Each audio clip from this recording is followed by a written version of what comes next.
Hey, it's AJ from KINCROME. I've got another tool tip for you related to riveters. So what I'm going to show you with this one is actually how you remove the jaws to remove a stuck pin that might be inside the actual riveter. Now the reason that would have happened is that I've used the wrong nozzle tip for the wrong size rivet. So it's been too big for the tip and it's got stuck in there. The only way to get that out is to actually remove the components and removes the pin. So what I'll do is I'll show you on the back here. This is what I need to do is close the jaws here, close the handles and remove this. Now each riveter in our range comes with an onboard tool, and in any range should come with an onboard tool. So you just back this screw off at the back here and we'll take it all apart and show you what's inside. The reason I get you to close them as well is it brings the actual screw and the fastener forward, easy to get to. Now one thing to know, when you undo this, it's actually, there's a spring behind that and it's spring loaded. So make sure you're aware of that and that all the parts don't fly out all over the place. And once you get to the end, just slow down a little. And I'm nearly done. I could probably undo that by hand. There you go. So first component is that outer, and then there's a spring. So I'm going to tip all of this out.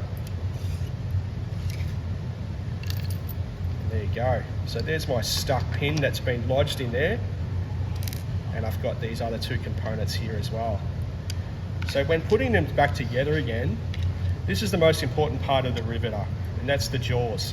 That, when you compress the handle, is what's pulling the pin through the mandrel head there. This is the other alignment block that you'll need to put in as well. So reassembling it after you've removed the pin, close the handle. First things first is you need to put the jaws in. And what you do with those is just close them together like that. And you'll see that that part here's got a little bit of a V groove, which lines up with that. So you need to drop these down like that.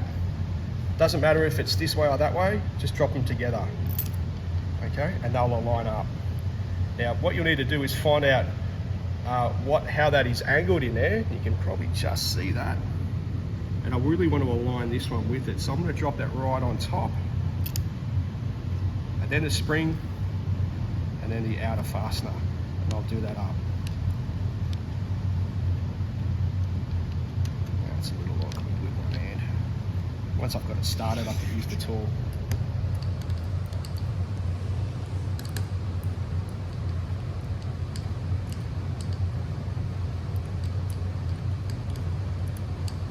And when you're tightening this, just make it firm. Don't over tighten it, otherwise it'll be hard to get off next time. Just firm and you're away. Should work again very easily. I'm not going to use this tip because it's the wrong one. So there you go, great tool tip.